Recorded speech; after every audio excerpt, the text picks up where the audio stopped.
La sédation est une question effectivement qui est de plus en plus médiatisée. En soins palliatifs, c'est une pratique que nous connaissons depuis longtemps et que nous savons parfaitement mettre en œuvre.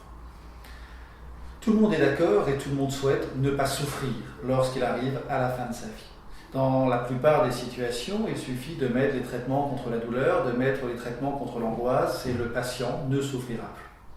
Néanmoins, dans certaines situations, les symptômes sont tellement importants que ces traitements contre la douleur, que ces traitements contre l'angoisse ne sont pas suffisants et que le seul moyen de soulager le patient est alors de l'endormir. C'est ça la sédation, c'est tout simplement endormir un malade pour qu'il ne souffre pas. Et en soins palliatifs, nous sommes amenés souvent à mettre en œuvre la sédation, à endormir un patient dans deux types de situations.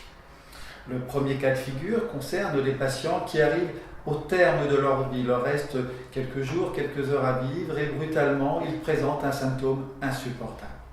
Il est hors de question pour les médecins ou les infirmières de laisser souffrir ce patient.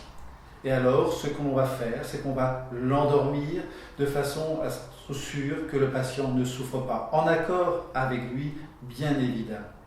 À ce moment-là, on prend la décision d'endormir le patient et le patient va décéder peu à peu de sa maladie, mais sans souffrir, et c'est bien là l'essentiel. Ce qui est important dans ce type de sédation, c'est de considérer que la sédation n'entraîne absolument pas le décès, que le patient de toute façon décédera, mais que grâce à la sédation, il décédera sans souffrir. Le deuxième cas de figure dans lequel nous pouvons endormir un patient est un cas beaucoup plus facile à expliquer et que chacun a déjà peut-être pu vivre un jour ou l'autre. Il s'agit par exemple des patients qui, à 10 heures le soir, n'arrivent pas à dormir parce qu'ils sont extrêmement angoissés.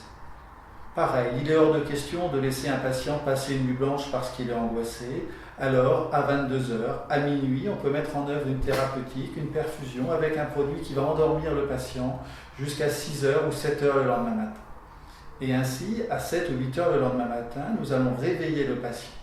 Qu'est-ce qui s'est passé? Tout simplement, le patient a pu, grâce à la sédation, passer une nuit parfaitement bonne et ainsi être réveillé le lendemain matin et arriver à vivre la journée qu'il souhaite. Finalement, la sédation est une pratique médicale que nous connaissons parfaitement bien, que nous maîtrisons parfaitement.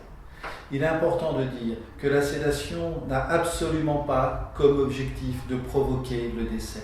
Non, la sédation est bien un soin qui vise à soulager le patient. C'est tout l'objectif des soins palliatifs, que de s'assurer qu'un patient qui arrive au terme de sa vie puisse mourir en étant soulagé.